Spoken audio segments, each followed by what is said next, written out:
আমাদের দেশে পদ্মা সেতু করবার সময় এই জাতিসংঘই কিছু শর্ত আরোপ করে দিল যে তাদের এই সমস্ত কথা মানতে হবে, না হলে তারা এখানে টাকা দিবে না। মনে আছে না নাই? ওই তলে তলে কিছু শর্ত দিল, ওগুলা মানতে হবে। আলহামদুলিল্লাহ, আমরা অ্যাপ্রিসিয়েট করি আমাদের মাননীয় প্রধানমন্ত্রীকে। উনি শীত দাঁড়া সোজা করে মেরুদণ্ডওয়ালার পরিচয় দিয়েছেন। উনি দাঁড়িয়েছেন, তোদের শর্ত মানবো না, টাকাও নিব না, নিজের টাকায় করব। যেভাবেই হোক আমাদের পদ্মা ব্রিজ কিন্তু হয়ে গেছে, জাতিসংঘের টাকা ছাড়াই হয়েছে। ঠিক কি ঠিক না? মাননীয় প্রধানমন্ত্রী, আপনার উপরে আস্থা আছে আমাদের। আমাদের শিক্ষা ব্যবস্থা সাজাবার জন্য ওদের টাকার প্রয়োজন নাই। ওদের বিজাতীয় কৃষ্টি কালচার আমাদের দেশে এনে সামাজিক বিশৃঙ্খলা আমরা তৈরি করতে চাই না। লাথি মেরে ওদের টাকা ফিরিয়ে দেন, আমরাই টাকা দেব আপনাকে আমাদের দেশের শিক্ষা ব্যবস্থা সাজাবার জন্য। ট্রান্সজেন্ডারের বিরুদ্ধে কথা বললে কোন বইয়ের পাতা ছিঁড়ে ফেলেছে কোন প্রফেসর বা কোন টিচার, তাতে তাকে চাকরিচ্যুত করতে হবে কেন? তোমার গায়ে লাগে কেন? ট্রান্সজেন্ডারের বিরুদ্ধে কথা বললে ও ব্র্যাক কর্তৃপক্ষ, তোমার গায়ে লাগে কেন? বোঝা গেল তোমরাও এই অসুস্থ মানসিকতা এদেশে প্রমোট করতে চাচ্ছ।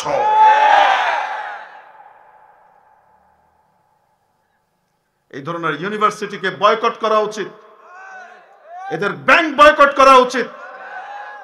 এরা আমাদের দেশ, জাতি, আমাদের সংস্কৃতি, আমাদের কৃষ্টি কালচারকে বদলে দিতে চায়। এরা পাশ্চাত্যের নীতিগুলোকে আমাদের ভেতরে ডার্ক করতে চায়। আমরা এটা হতে দিতে পারি না। এদের কোম্পানি, এদের বিভিন্ন অঙ্গ প্রতিষ্ঠান আছে, বিকাশ, এই ব্র্যাকের। এখন বলেন, বিকাশ আর ব্যবহার করবেন? আসতে বলেন। পাশ্চাত্যের কালচার যে এখানে ঢুকাতে চায়, এই বিজাতীয় কালচার প্রমোটকারীদেরকে, বাঙালি চেতনার বিরোধীদেরকে আমরা বয়কট করতে চাই। আমরা ওদের বিকাশ ব্যবহার করব না ইনশাআল্লাহ। যাদের আছে কাটেন, অন্য বহুত কিছু আছে, রকেট আছে, নগদ আছে, কি কি আছে না, অন্য প্রক্রিয়ায় হবে। এদের প্রক্রিয়া ইনশাআল্লাহ হবে না। এদের ব্যাংক বয়কট, এদের বিকাশ বয়কট, এদের ইউনিভার্সিটি বয়কট। আমরা ডাক দিয়ে যাচ্ছি, যারা শুনেও না শোনার ভান করবে, ভবিষ্যতে তাদেরকে এদেশের কৃষ্টি কালচার বিসর্জন দিয়ে পাশ্চাত্যের দালালের আবদ্ধে জিনজিরে আবদ্ধ হবার জন্য দায়ী করা হবে ভবিষ্যতে, যারা কানে তুলো দিয়ে রাখবে। শয়তান তো চায় না ভালো কথা মানুষ শুনুক, ভালো কথা মানুষ বলুক। শয়তান কিন্তু মাঝখানে বিভিন্ন ভাবে বাম হাত ঢুকাবে, ঠিক না? ঢুকাবে, এটা তার কাজ। সে বাম হাত ঢুকাবে। দেশটা শান্তিপূর্ণ হয়ে আছে, এটাকে অশান্তিপূর্ণ করা লাগবে। এই জন্য ট্রান্সজেন্ডারের মতো ইতরামির বিষয় ভিন্ন নামে বইয়ের ভিতরে ঢুকাইতে হবে। কেউ আবার বলবে, শরীফার ভিতরে কি সমস্যা আছে? শরীফার ভিতরে কি সমস্যা আছে? আমরা তো তেমন কিছু দেখতে পাচ্ছি না। এখানে তো হিজড়ার কথা বলা হচ্ছে, বুঝেন নাই মনে হয়? নামটা দেওয়া হচ্ছে হিজড়া, কিন্তু কথাগুলা হিজড়ার না, বৈশিষ্ট্যগুলো হিজড়ার না। হিজড়া তো জন্মগতভাবে অসুস্থ, তার লিঙ্গ সমস্যা। কিন্তু যে কথা বলছে সে কিন্তু জন্মগতভাবে অসুস্থ, সমস্যার নয়। যে শরীফের সাথে দেখা হলো পরে গিয়ে, আবার তিনি আবার জন্মগতভাবে কি নন, অসুস্থও নন। তিনি আবার কিন্তু একজন নারী। তিনি আস্তে আস্তে নিজেকে পুরুষ মনে করছেন। একজন পুরুষ, একজন নিজেকে তার মনে হচ্ছে সে নারী। ছত্রে ছত্রে কিন্তু ফাঁকে ফাঁকে আছে। বিষয়টা কেমন জানেন? একজন একটা রচনা লিখেছে। রচনাটা কেমন? গরু অত্যন্ত হিংস্র একটা প্রাণী, বন জঙ্গল দাপিয়ে বেড়ায়। তার হিংস্রতার কারণে জঙ্গলে অন্যান্য প্রাণী কুল টিকতে পারে না। সে বিভিন্ন প্রাণীকে ধরে ধরে হত্যা করে মাংস খায়। গোশত খাওয়াই গরুর প্রধান কাজ। বুঝেন নাই মনে হয়? এই যে সবকিছু বলা হচ্ছে গরুকে নিয়ে, এগুলা গরুর কাজ না? যে কেউ বুঝবে এখানে আসলে নেকড়ের কথা বলা হচ্ছে বা বাঘের কথা বলা হচ্ছে, ঠিক কি ঠিক না? কিন্তু নামটা দেওয়া হয়েছে গরু। বুঝেন নাই মনে হয়? শরীফ শরীফের কাহিনীটা এরকমই। এখানে অত্যন্ত চাতুর্যের সাথে ট্রান্সজেন্ডারশিপকে প্রমোট করা হয়েছে। ট্রান্সজেন্ডার যেটা, সেটা হলো বিষয়টাকে হিজড়া এক জিনিস। আমরা আসলে বলি তৃতীয় লিঙ্গ। তৃতীয় লিঙ্গ নামে কোনো লিঙ্গ ইসলামে নাই। ইসলামের দৃষ্টিতে লিঙ্গ মাত্র কয়টা? আয-যাকার ওয়াল উনসা, ওয়াল লাইলি ইযা ইয়াগশা, ওয়ান নাহারি ইযা তাজাল্লা, ওয়া মা খালাকা আয-যাকারা ওয়াল উনসা, ওয়াল খুনসা ওয়াল হিজড়া নাই। লিঙ্গ কয়টা? আসতে বলেন। দুইটাই, হয় পুরুষ নয় নারী। ইসলামের দৃষ্টিতে কোনো তৃতীয় লিঙ্গ নামে কিছু নাই। হ্যাঁ, যাদেরকে আমরা হিজড়া বলি, তারা হয়তো পুরুষের দিকে ধাবিত, নয় নারীর দিকে ধাবিত। তার গঠন প্রকৃতির ভিতরে হয় পুরুষের ভাব প্রবল হবে, অথবা নারীর ভাব কি হবে? প্রবল হবে। সে যে দিকে, সেই লিঙ্গের সাথে তার হিসাব কিতাব শুরু হবে। ইসলামে এটার ফয়সালা দেওয়া আছে। এটা অসুস্থ, প্রতিবন্ধী, শারীরিকভাবে প্রতিবন্ধী। তো প্রতিবন্ধীকে তো কোনো সুস্থ লিঙ্গ হিসেবে চিত্রিত করার কোনো সুযোগ নাই বর্তমান বিশ্বে। মাশাআল্লাহ তাআলা, বিজ্ঞানের এই উৎকর্ষের যুগে তার ভেতরের সবকিছু যাচাই করে সে কি পুরুষের দিকের না নারীর দিকের, ওই হিসাবে ট্রিটমেন্ট করে তাকে সুস্থ করে তোলা যায়। হয় সে পুরুষ হবে, হয়তো কি হবে? নারী হবে। বাইন বাইন মাঝামাঝি কিছু নাই।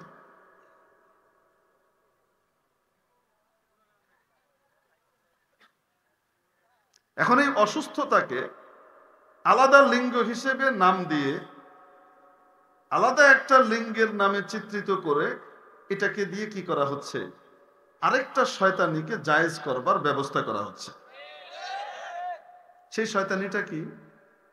একজন মানুষ জন্মগতভাবে পুরুষ, তার বাবা মাও দেখেছে সে পুরুষ হিসেবে জন্ম নিয়েছে, আত্মীয় স্বজনও দেখেছে, সবাই দেখেছে সে পুরুষ, তার কাছে 100 আছে, সবই ঠিক আছে। সে আস্তে আস্তে বড় হচ্ছে, আর তার কাছে মনে হচ্ছে, মনে হয় আমি মেয়ে। আমার কাছে পুরুষের পোশাক ভাল লাগে না, আমার কাছে মেয়ের পোশাক পরতে ভাল লাগে, আমার হাঁড়ি পাতিল দিয়ে খেলতে ভাল লাগে, আমার বলে লাথি মারতে ভাল লাগে না, বল কোলে নিতে ভাল লাগে। বুঝেন নাই মনে হয়? তো এই মনে করার কারণে, মনে মনে মন কলা খাওয়ার কারণে সে কি নারী হয়ে যাবে? আরেক মেয়ে মনে করছে মেয়ে হিসেবে তার জন্ম, সুস্থ হিসেবে মেয়ে হিসেবে জন্ম নিয়েছে, সবাই দেখতে পাচ্ছে, সবাই দেখেছে ছোটবেলায় সে একটা কন্যা। সে বড় হচ্ছে, তার কাছে এখন পুরুষের পোশাক ভালো লাগে, পুরুষের মতো কথাবার্তা বলতে ভালো লাগে, অ্যাটিটিউড ভালো লাগে। এখন তার কাছে মনে হয় যে আমার ভেতরে মনে হয় একটা পুরুষ বাড়ছে, যদিও আমি মেয়ে, কিন্তু মনে হচ্ছে মানসিকভাবে আমি একটা পুরুষ। এরকম যদি কেউ মনে করে, তো মনে করার কারণে কি সে পুরুষ হয়ে গিয়েছে? এটাকে ট্রান্সজেন্ডার বলে, এই জিনিসটাকে। বাস্তবে একটা ছেলের ছেলে, কিন্তু সে নিজেকে মেয়ে মনে করে। বাস্তবে একটা ছেলে মেয়ে, আর সে নিজেকে কি মনে করে? বলেন। এটাকে ট্রান্সজেন্ডার বলে। তো এই ধরনের চিন্তা চেতনা, আপনি বলেন তো দেখি, শারীরিকভাবে কি তারা অসুস্থ না সুস্থ? মানসিকভাবে অসুস্থ। এই মানসিক অসুস্থ বিকারগ্রস্ত গুলাকে আলাদা প্রমোট করবার জন্য, গোটা সমাজকে ধ্বংস করবার, পায়তারা করবার জন্য এখন পশ্চিমারা এই জিনিস আমাদের কাঁধে ঠুপে দিচ্ছে।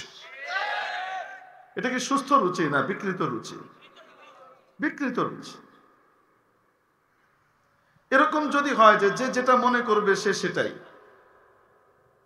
তো তাহলে যে কেউ জৈন্তাপুর থেকে বলতে পারে, আসামপাড়া থেকে হঠাৎ সে বলতে পারে, আমার কাছে মনে হচ্ছে আমি একজন প্রজা হলেও আসলে আমি বাংলাদেশের প্রধানমন্ত্রী, অতএব আমার সাথে বাংলাদেশের প্রধানমন্ত্রীর মতো আচরণ করা হোক, আমাকে প্রোটোকল দেওয়া হোক, আমাকে গাড়ি দেওয়া হোক, আমাকে সরকারি বাংলো দেওয়া হোক, আমি প্রধানমন্ত্রিত্ব চালাবো, আমাকে সেই সুযোগ দেওয়া হোক। কেউ দিবে? বেশি কথা বললে ঘাট ধরে ভিতরে নিয়ে ঢুকাই দিবে। ঠিক কি ঠিক না? আমেরিকা যদি ট্রান্সজেন্ডারশিপকে কি করতে চায়, এই বিষয়টাকে যদি তারা প্রমোট করতে চায়, তাহলে যে কেউ আজকে মনে করতে পারে বাংলাদেশের, যে আমার হঠাৎ মনে, আমি জন্মগতভাবে বাংলাদেশি, আমার বাবা মা বাংলাদেশি, আমিও এখানে জন্মেছি, আমি বাংলাদেশি, কিন্তু আমার হঠাৎ মনে হচ্ছে, আমার মনে মনে আমি বেড়ে উঠেছি, আমার কেন যেন মনে হচ্ছে আমি আসলে মার্কিন নাগরিক। অতএব যেহেতু মনে হচ্ছে মার্কিন নাগরিক, যা মনে করবে তাই, এটাই যদি হয়, তো যারা ট্রান্সজেন্ডারকে বাস্তবায়ন করতে চাও তাদেরকে বলবো, আমেরিকা তোমরা যারা নিজেদেরকে মার্কিন নাগরিক মনে করে সবাইকে তাড়াতাড়ি পাসপোর্ট ইস্যু করো, নাগরিকত্ব দাও, তারা মার্কিন নাগরিক হিসেবে তাদেরকে স্বীকৃতি দাও। এই সমস্ত কথাবার্তা বুদ্ধিমানের না পাগলের? এই ধরনের চিন্তা চেতনা কি বুদ্ধিমানের সুস্থ মস্তিষ্কের নাকি পাগল আর অসুস্থ মস্তিষ্কের? এই অসুস্থদেরকে যারা প্রমোট করতে চায়, এই সবগুলাকে ধরে পাবনায় ভর্তি করা দরকার। যে বা যারা, ওই যে বললাম না, গরু অত্যন্ত হিংস্র একটি প্রাণী, সে মাংসাশী প্রাণী, তার বড় বড় চোখা দাঁত আছে, এবং সে মহিষ, গন্ডার ইত্যাদিকে আক্রমণ করে খেয়ে পরে বেঁচে থাকে। তো কথা বলা হচ্ছে, যে গুণগুলা বলা হচ্ছে, সেগুলা কি গরুর না অন্য কারো? এই শরীফ শরীফা এর ভেতরে কারবারটা করা হয়েছে এটা। এরা মনে করে কি বাংলাদেশের মানুষগুলো সব মনে হয় পাগল আর বোকা, আর নিজেরাই মনে হয় প্রকৃত বুদ্ধিমান। এই শিক্ষা ব্যবস্থার এখানে যে কয়টা বসছে, হয় এরা বিবেক বিক্রি করে দিয়েছে, অথবা গর্ধব শিক্ষিত শয়তান, যে কোনো একটা কিছু হবে।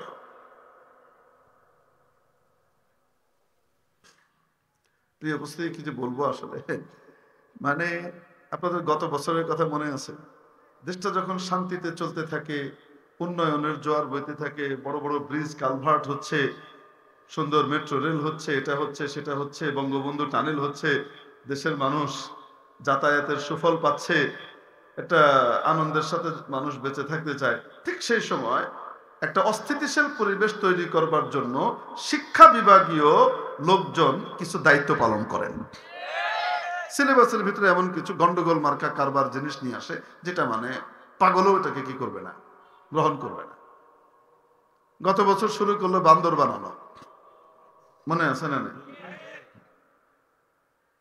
লেখে নেই কিন্তু যে মানুষ বান্দর, মানুষের পূর্বপুরুষ বান্দর, ওটা কিন্তু কি করে নাই, লেখে নাই। আদিকালের মানুষের ছবি দিয়েছে, বুঝেন নাই? মানুষ আস্তে আস্তে রূপান্তরিত হতে হতে, পরিবর্তন হতে হতে এখন সোজা হয়েছে, কিন্তু তাদের পূর্বপুরুষ এই টাইপের ছিল। দেখেছেন আপনারা? বলেন না কেন? দেখেন নাই মনে হয়? এই টাইপের কিছু ছবি দিয়ে রেখেছে, মানে এই তো সোজা মানুষ, তার পিছনে একটু বেঁকা, তারপরে আর একটু বেঁকা, তারপরে শিম্পাঞ্জির মতো দেখা যায়, তারপরে আকৃতিটা কেমন যেন বেবুন মার্কা দেখা যায়, তারপরে কেমন যেন দেখা যায়, গরিলা টাইপ, এই টাইপের দেখা যাচ্ছে। এটা হলো আদিকালের মানুষ, বুঝেন নাই মনে হয়? এটা হলো ছবিতে দেওয়া।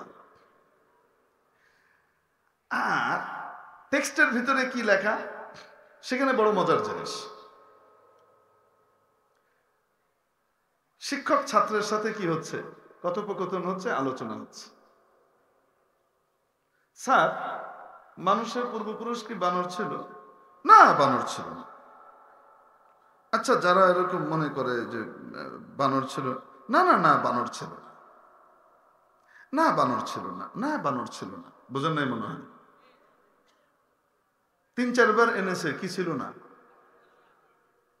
3-4 বার এনেছে, কি ছিল না? বানর ছিল না। ছবিগুলো দেওয়া আছে, বুঝেন নাই মনে হয়, আদিকালের মানুষের ছবি, আর অপর পৃষ্ঠায় বানর ছিল না, বানর ছিল না। আচ্ছা, পৃথিবীতে টপিকের কি কোনো অভাব আছে নাকি? মানুষ বান্দর ছিল না কি ছিল এটা নিয়ে আলোচনা করা খুব জরুরি। কোরআন শরীফ যে বলে দিচ্ছে মানুষ আদমের সন্তান, জান্নাত থেকে নিচে আসছে, সেটা পছন্দ হচ্ছে না নাকি? ব্যাপারটা আবার কি? যে দেশের প্রধানমন্ত্রী তাহাজ্জুদ পড়ে, সকালবেলায় ফজরের নামাজের পরে কোরআন তেলাওয়াত করে, তো কোরআন তেলাওয়াত করলে প্রথম 5 পৃষ্ঠার ভিতরে তো আদম আলাইহিস সালাম আর মা হাওয়ার ঘটনা দেওয়া আছে, ঠিক কি ঠিক না? আল্লাহ কিভাবে তৈরি করেছেন, কিভাবে দুনিয়াতে পাঠালেন, সব তো সেখানে দেওয়া আছে, নিশ্চয়ই উনি জানেন। তাহলে ওনার অজ্ঞতার হয়তো উনি এগুলাকে সাপোর্ট করছেন, নতুবা উনি জানেন না তলে তলে কেউ শয়তানি করছে। তো তলে তলে যেগুলা শয়তানি করে সেগুলাকে সাজার আওতায় কেন আনা হয় না, এটাই আমাদের বড় প্রশ্ন। রাগ হচ্ছেন আপনারা? প্রিয় উপস্থিতি, না মানুষ বানর ছিল না, না মানুষ বানর ছিল না, এরকম করে 3-4 বার জবাব দেওয়া হয়েছে, মনে নেই মনে হয় আপনাদের? আসলে ঘটনা কি জানেন? কোন কোন জিনিস মানুষের দিলের মধ্যে, মনের ভিতরে গেঁথে দেবার জন্য 2টা প্রক্রিয়া। একটা প্রক্রিয়া হলো সরাসরি বলা, আর আরেকটা হলো কৌশলে তার মুখ দিয়ে এটাকে বের করা, ইঙ্গিতে তার মাথার ভিতরে সাবকনশিয়াস মাইন্ডে ঢুকিয়ে দেওয়া। এক বাটপার হাকিম, হাকিম তো চিনেন? হ্যাঁ, ডাক্তার, বাটপার ডাক্তার, আসলে ডাক্তার না, কিন্তু সে কি বাটপার কি সেজেছে? ডাক্তার। ডাক্তার সেজে সে কিছু জড়িবুটি মানে হালুয়া টালুয়া বানিয়েছে। তার এই এক হালুয়ার ভিতরে 17 প্রকার বাতের চিকিৎসা আছে, বুঝলেন? কত টাইপের কত কিছু আছে। এখন এটা যে ওষুধ না, আসলে ফাও একটা জিনিস, এটাই বাটপার জানে কি জানে না? জানে। তো এটা কিছুদিন পরে মানুষ যে এসে বলবে কাজ করে না, তখন তার মাল চলবে না, এটাও তো সে জানে। এজন্য সে একটা বাটপারের আশ্রয় নিয়েছে। সে করেছে কি, ওষুধ দেবার সময় বলে কি, দেখেন এই ওষুধটা খাওয়ার পরে এই ওষুধটা ক্রিয়াশীল হবার জন্য, কাজ করবার জন্য একটা শর্ত আছে। সেই শর্তটা যদি আপনি পালন করেন তাহলে এই ওষুধ কাজ করবে, নাইলে কাজ করবে না। কি শর্ত? এই ওষুধ খাওয়ার সময় ঘুণাক্ষরেও আপনার মাথায় বাঁদরের কল্পনা আসতে পারবে না। কি আসতে পারবে না? এই ওষুধ যখন খাবেন, শর্তটা মনে রাখবেন কিন্তু, ঘুণাক্ষরেও ওষুধ খাওয়ার সময় বানরের কোনো কল্পনা আপনার মাথায় আসতে পারবে না। যদি বানরের কল্পনা আসে তাহলে কিন্তু এই ওষুধ কাজ করবে না। জীবনভর আপনারা ওষুধ খেয়েছেন, কোনোদিন বান্দরের কল্পনা আসছে? আসে না। এখন এই বাটপারের ওষুধ খাওয়ার সময় ওই শর্ত মনে করে যেমনি খাইতে বসে মাথায় কি আসে? বুঝেন না মনে হয়? এখন বলেন তো দেখি, এই যে বান্দর আসতে পারবে না, বান্দর আসতে পারবে না, বান্দর আসতে পারবে না, এই যে বারবার করে শর্তটা দিছে, এটার দ্বারা কি মাথা থেকে বান্দর বাইর করা উদ্দেশ্য না বান্দর ঢুকানো উদ্দেশ্য? ঠিক এই প্রক্রিয়ায় গতবার সিলেবাসে এই শয়তানি করেছে। না মানুষ বানর ছিল না, না মানুষ বানর ছিল না। বুঝেন নাই মনে হয়? তো এরা মনে করতো কি, এখানে মনে হয় সব ঘাস খাওয়া মানুষ এই বাংলাদেশে। এটা বুঝে নাই যে নেহেরু মিয়া একটা কথা বলেছে, যেটা গোটা ভারতবর্ষ একদিন পরে বুঝে, সেটা বেঙ্গল একদিন আগে বুঝে। বাংলার মানুষ সেটা একদিন আগে বুঝে, এটা যে সেই বাঙালি জাতি, এটা মনে হয় এরা ভুলে গেছে। এটা শয়তানি আর ধাপ্পাবাজিতে ধরা পড়ে যাবে, এটা মনে হয় এরা কি করেছে, ভুলে গেছে। মনে করেছে মানে সব গরু যা ইচ্ছা তাই খাইয়ে দেব। গতবার এই সিস্টেমে বান্দর প্রতিষ্ঠা করতে চেয়েছিল, এখন এই শরীফ শরীফা দিয়ে ট্রান্সজেন্ডার ঢুকাতে যাচ্ছে। আরো আছে, আমি শুধু এটা ট্রান্সজেন্ডার না, এই সিলেবাসের ভিতরে এমন সব জিনিস আছে এগুলো দেখলে আপনি লজ্জা পাবেন। ঝর্ণার ছবি এঁকেছে, ঝর্ণার মতো আরেকটা মেয়ে, দুই মেয়ের গল্প হচ্ছে। ঝর্ণা কি মনে করছে? ঝর্ণা মনে করছে এখন সে বড় হয়েছে, বয়ঃসন্ধিতে পৌঁছেছে। সে দেখতে পাচ্ছে যে বড়রা এখন তার দিকে কেমন কেমন যেন তাকায়। তারপর সে তার শরীরে কেমন যেন কিছু পরিবর্তন অনুভব করতে লাগলো। তারপর কিছুদিন পরে ঝর্ণা দেখতে পেল যে তার বুকটা ফুলে গেছে। তারপর ঝর্ণা দেখতে পাচ্ছে তার বগলের তলায় এবং যৌনাঙ্গে চুল দেখা যাচ্ছে। এগুলোর আবার ছবি সহ আছে, এখানে চুল, এখানে চুল সহ। এই সমস্ত জিনিস পড়াবার জন্য বুঝে আমরা আমাদের কচি কাঁচা বাচ্চাদেরকে স্কুলে পাঠাই? বলেন না কেন? মানে টপিক গুলা শুধু ট্রান্সজেন্ডার না, এমন সব বাজে বাজে জিনিস এখানে আছে। এটা আমূল পরিবর্তন দরকার, একদম পুরো সিলেবাস চেঞ্জ করে ফেলা দরকার। এটা রাখাই যাবে না, অবস্থাটা এমন। তানহামা দাগ দাগ সুর পুম্বা কুজা কুজা নেহা, পাতায় পাতায় যদি ভুল হয় তো।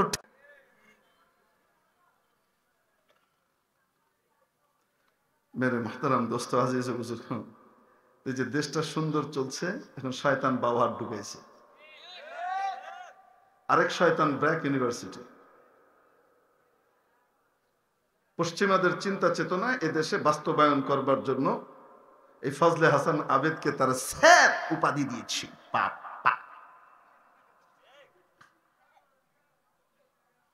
এদেশের মানুষের মন মস্তিষ্ক চেঞ্জ করবার জন্য এদেরকে দায়িত্ব দিয়ে পাঠানো হয়েছে। এরা এজেন্ডা বাস্তবায়ন করে। ট্রান্সজেন্ডারের বিরুদ্ধে কথা বললে কোন বইয়ের পাতা ছিঁড়ে ফেলেছে কোন প্রফেসর বা কোন টিচার, তাতে তাকে চাকরিচ্যুত করতে হবে কেন? তোমার গায়ে লাগে কেন?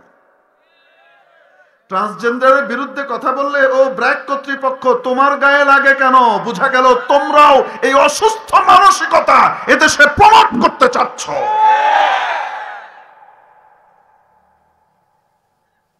এই ধরনের ইউনিভার্সিটিকে বয়কট করা উচিত, এদের ব্যাংক বয়কট করা উচিত। এরা আমাদের দেশ, জাতি, আমাদের সংস্কৃতি, আমাদের কৃষ্টি কালচারকে বদলে দিতে চায়। এরা পাশ্চাত্যের নীতিগুলোকে আমাদের ভেতরে ডার্ক করতে চায়। আমরা এটা হতে দিতে পারি না। এদের কোম্পানি, এদের বিভিন্ন অঙ্গ প্রতিষ্ঠান আছে, বিকাশ, এই ব্র্যাকের। এখন বলেন বিকাশ আর ব্যবহার করবেন? আসতে বলেন। পাশ্চাত্যের কালচার যে এখানে ঢুকাতে চায়, এই বিজাতীয় কালচার প্রমোটকারীদেরকে, বাঙালি চেতনার বিরোধীদেরকে আমরা বয়কট করতে চাই। আমরা ওদের বিকাশ ব্যবহার করবো না ইনশাআল্লাহ। যাদের আছে কাটেন, অন্য বহুত কিছু আছে, রকেট আছে, নগদ আছে, কি কি আছে না, অন্য প্রক্রিয়ায় হবে। এদের প্রক্রিয়া ইনশাআল্লাহ হবে না। এদের ব্যাংক বয়কট, এদের বিকাশ বয়কট, এদের ইউনিভার্সিটি বয়কট। আমরা ডাক দিয়ে যাচ্ছি, যারা শুনেও না শোনার ভান করবে, ভবিষ্যতে তাদেরকে এদেশের কৃষ্টি কালচার বিসর্জন দিয়ে পাশ্চাত্যের দালালের আবদ্ধে জিনজিরে আবদ্ধ হবার জন্য দায়ী করা হবে ভবিষ্যতে, যারা কানে তুলো দিয়ে রাখবে। মেরে মুহতারাম দোস্ত আজিজ বুজুর্গ, এদের আরেকটা অঙ্গ প্রতিষ্ঠান আছে, মাশাআল্লাহ, আপনারা জানেন। দাড়ি রাখার কারণে এক কর্মচারীকে চাকরিচ্যুত করেছিল, এটা হাইলাইট হয়েছিল খবরে, আপনাদের জানা আছে না নাই? এই ব্র্যাকেরই অঙ্গ প্রতিষ্ঠান আড়ং।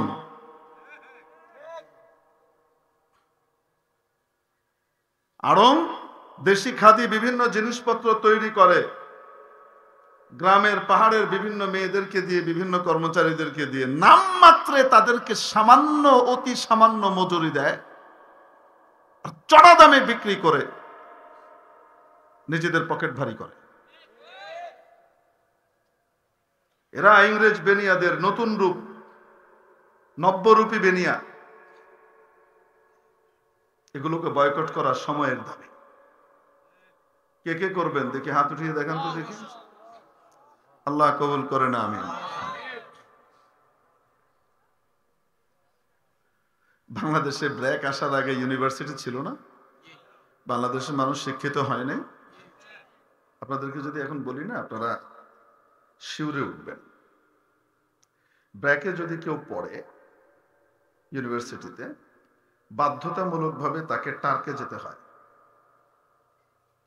তাদের একটা ক্যাম্পাস আছে সাভারের দিকে, বিশাল ক্যাম্পাস।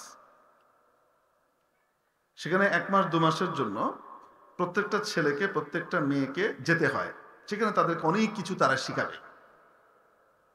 সেই শিখানোগুলোর ভিতরে একটা হলো, সন্ধ্যার পরে বিশেষ একটা সময়ে সকলকে মাঠে ছেড়ে দেওয়া হবে।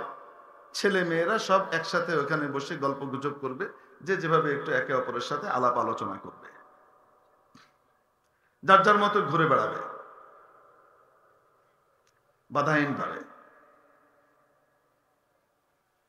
আমি আরেকটু সামনেরটা আর বললাম না, আরো সামনে আছে, আমি সেগুলো বললাম না। সব বলার মতো ভাষা আমাদের কাছে নাই। ওরা নির্লজ্জ কাজ করতে পারে, আমরা নির্লজ্জ কথাটা বলতেও পারি না, লজ্জা লাগে। বুঝে নেন বাকিটা। বুঝাতে পারি নাই মনে হয়। ব্যাস, ওখানে পড়তে হলে বাধ্যতামূলকভাবে তাকে টার্কে যাওয়া লাগবে, যেতে হবে। একটা ছেলে এটা চাইতে পারে, আমি বড় হয়েছি, আমি কোনো মেয়ের সাথে কি করব না, মাখামাখি করব না। একটা মেয়ে চাইতে পারে, আমি বিবাহের আগ পর্যন্ত আমি কোনো ছেলের সাথে কি করব না, মাখামাখি করব না। আমার পড়ালেখার জন্য যতটুক লাগে আমি ক্লাসে যাই আসি, বা শেষ। বোঝাতে পারি নাই কেন আমাকে বাধ্যতামূলকভাবে আমার বাপ মা থেকে দূরে নিয়ে আমাকে ওই জায়গাতে টার্কের ভিতরে আমাকে নিয়ে যেতে হবে 2 মাসে? কেন, ব্যাপারটা কি? তোমরা কি মনে করো সবার মাথার ভিতরে গোবর?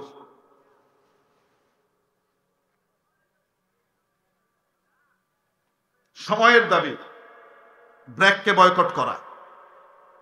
আলেম ওলামা প্রতিষ্ঠার আগ থেকে বলে আসছে, যখন প্রতিষ্ঠা শুরু করেছে তখন থেকে আলেম ওলামা সতর্ক করেছেন আমাদের পূর্বসূরীরা। আমরা কানে তুলো দিয়ে বসেছিলাম। আমরা অনেকে বলেছি, হুজুররা খামাখাই এগুলো বলে, কি দরকারটা আছে? এখন চোখের সামনে দেখেন কি দরকারটা আছে।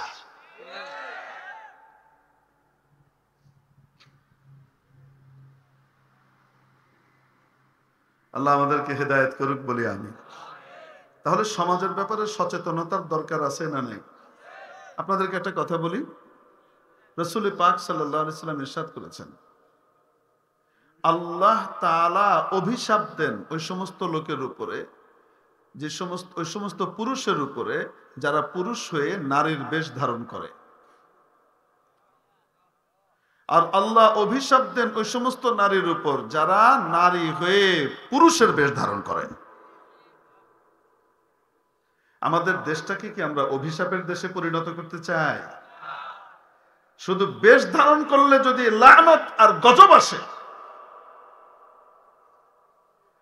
তাহলে আল্লাহ যাকে পুরুষ বানিয়েছেন সে নিজেকে মেয়ে মনে করে, অপারেশন করে, কাটছাট করে, জোর করে বিভিন্ন কর্মকাণ্ড তার ভিতরে সম্পাদন করা তার জন্য কি হালাল না হারাম? এটা তো জাহান্নামে নিবে সরাসরি।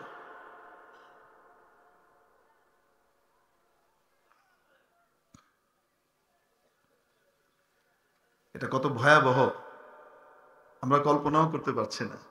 আমাদের দেশটা শান্তিতে আছে, যত কষ্টই হোক কিছু না কিছু রহমত তো আছে। আসতে বলেন, ঠিক কি ঠিক না? গজব আনবার জন্য আমরা এখন ব্যবস্থা নিতে যাচ্ছি, সেধে পড়ে গজব আনতে চাচ্ছে, আমাদেরকে গজব দিতে হবে। আল্লাহ আমাদেরকে গজব দেন, গজব ছাড়া ভাল লাগছে না। জাতীয় শিক্ষা কারিকুলাম প্রণয়ন কমিটির কর্মকাণ্ড দেখে এরকম মনে হচ্ছে, কিছু ইউনিভার্সিটির কর্মকাণ্ড দেখে এরকম মনে হচ্ছে। কিছু বললে বলে, আপনারা তো ন্যারো মাইন্ডের কেন হুজুর? টার্কে গিয়েছে তো কি হয়েছে, তারা ভাই বোনের মতো। কিসের মতো?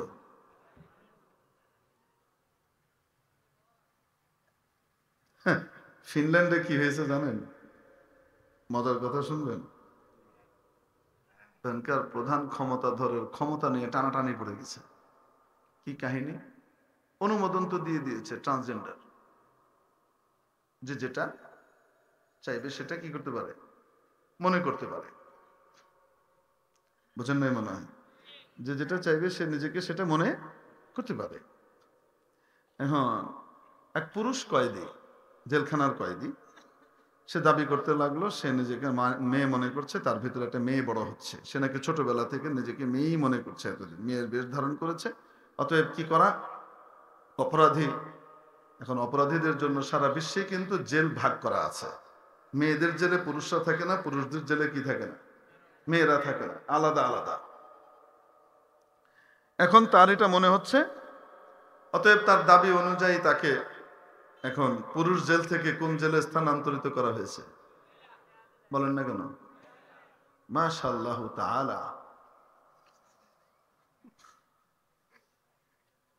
3 মাস যাওয়ার আগে 3 জনের পেট বাঁধায়, 5 জনের পেট বাঁধায় দিছে নারী জেলে গিয়ে।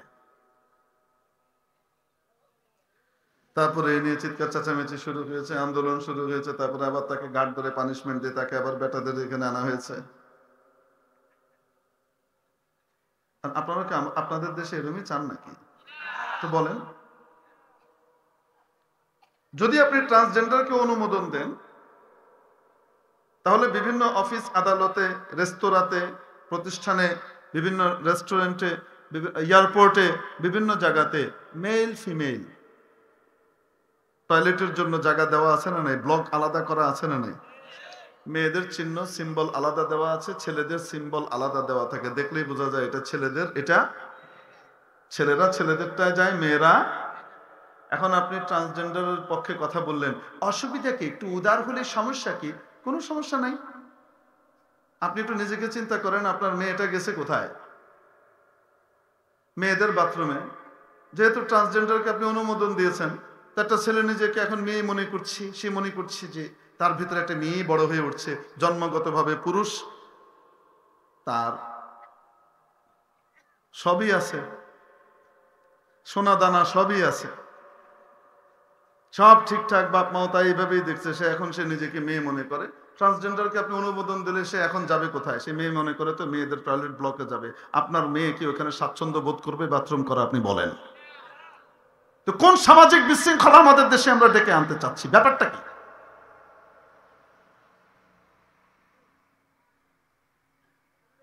শিক্ষা বিভাগীয় কর্মকর্তা বলেছেন, টেলিভিশনে সাংবাদিকদের সামনে বলেছেন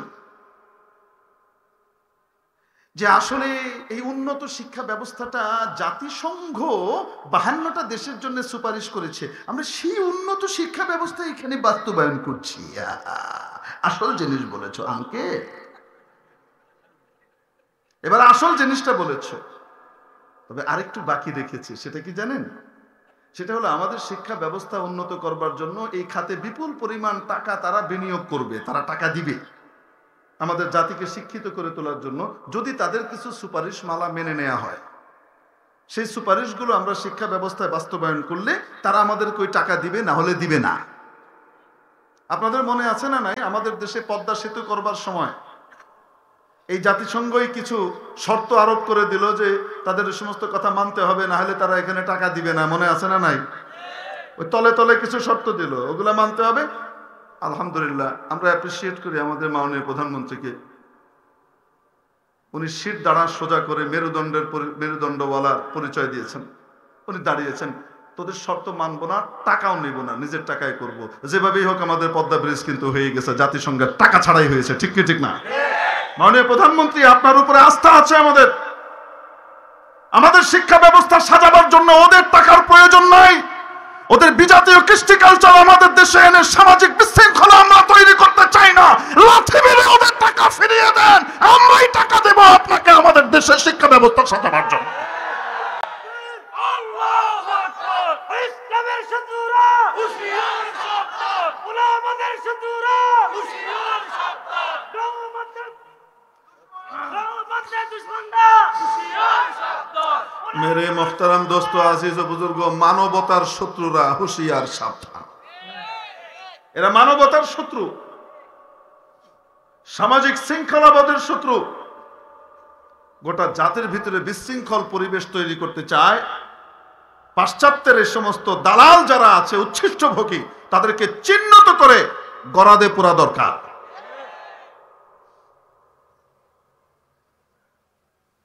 মেরে মুহতারাম দোস্ত, আজিজ ও বুজুর্গ, আপনাদের কাছে কি মনে হয় বিষয়টা খুব হালকা না অনেক গভীর চক্রান্তের অংশ? ওদের টাকার ইনশাল্লাহ আমাদের দরকার নেই। ওদের টাকা ছাড়া ইনশাল্লাহ এদেশের শিক্ষা চলেছে, আল্লাহ চাহে তো চলবে। দরকার হলে আমরা শিক্ষকরা বেতন না নিয়ে প্রয়োজনে বেতন কমিয়ে 1-2 মাসের বেতন আমরা বন্ধ রাখবো, বাকি রাখবো, অসুবিধা নেই। সেই বাকি টাকা পুরো করবার জন্য জাতি ইনশাল্লাহ এগিয়ে আসবে, জাতি টাকা দিবে। নেন, শিক্ষা খাতে আমরা টাকা দিতে চাই, নেন। কত টাকা দরকার? ঠিক কি ঠিক না? আমাদের জাতি টাকা দিবে ইনশাল্লাহ নিজেদের স্বকীয়তা রক্ষা করবার জন্য, আমাদের বাঙালি কৃষ্টি কালচার রক্ষা করবার জন্য বাঙালি জাতি টাকা দিতে রাজি আছে। আধা পেট খাবো, আধা পেটের টাকা দিয়ে দিব।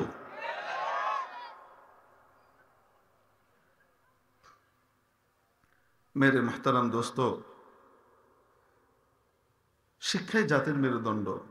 কোন শিক্ষা? কুশিক্ষা না সুশিক্ষা? যেগুলোর কথা বললাম এগুলা কি সুশিক্ষা না কুশিক্ষা? হুজুর 2-4টে জায়গাতে আছে, এগুলো না পড়ালে এগুলো পিন আপ করে দিয়ে দিবে, অসুবিধা কি? অসুবিধা নাই।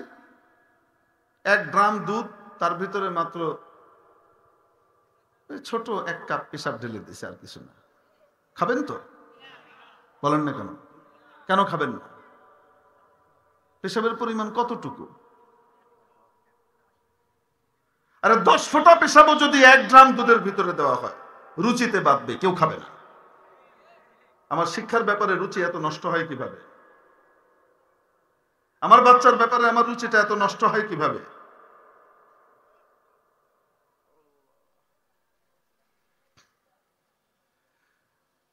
আল্লাহ আল্লাহ আল্লাহ। হুজুর আপনারা বিরোধিতা করছেন, জানেন স্যার আমাদের বাংলাদেশের জন্য কি আশীর্বাদ নিয়ে এসেছেন, আমাদের কত কর্মসংস্থান তৈরি করেছে, ইউরোপ আমেরিকা, এখান থেকে কত ছেলে পেলে যাচ্ছে, দেশে কত টাকা পাঠাচ্ছে। জি নেই, যারা যায় ওখানে গিয়ে ইমিগ্রেন্ট হয়ে যায়, ওখানে গিয়ে টাকা জমায়, ওখানে খায়, ওখান থেকে এনে পাঠায় না, টাকা পাঠায় আমাদের গ্রামের খেটে খাওয়া মানুষগুলা, লেবার শ্রেণীর মানুষগুলা। তারা যায়, তারা মধ্যপ্রাচ্যে যায়, তারা ইউরোপে যায়, আমেরিকাতে যায়, খেটে খায়, খেটে ওখান থেকে টাকা পয়সা দেশের ভিতরে পাঠায়, রেমিটেন্স ওরা পাঠায়। ওই যে যারা ঝাড়ু দেয় তারা পাঠায়, যারা পায়খানা সাফ করছে ওরা পাঠায়, যারা দোকানে কাজ কারবার করে তারা পাঠায়। শিক্ষিত হয়ে অতি উন্নত হয়ে বিদেশে যখন যায়, ওখান থেকে টাকা পাঠাবে চায় না, ওখানে টাকা আরো পারলে এখান থেকে ওখানে ট্রান্সফার করে বাড়ি কেনে। অবাস্তব না বাস্তব? জি, এই হিসাব কিতাবও আমাদের সামনে আছে। যা মন চায় তা ঘোল খাওয়াবেন। এত অজ্ঞ এদেশের আলেম সমাজ নন, এত অজ্ঞ এদেশের জনতা নয়। এদেশের জনতা ঠিকই বুঝে কোন সময় কাকে চড়ার থাপ্পড় দেওয়া লাগে।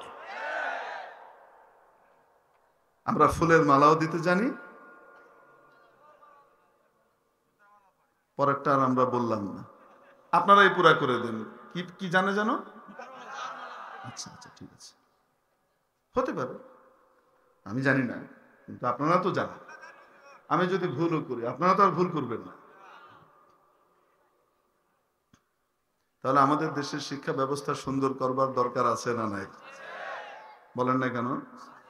আমরা যারা বাঙালি, আমরা বাঙালি কৃষ্টি কালচারকে পছন্দ করি। আমাদের বাহির থেকে ধার কোনে কালচার আর কৃষ্টি আনবার দরকার নেই, পাশ্চাত্যের কাছ থেকে কমপক্ষে আনার দরকার নেই।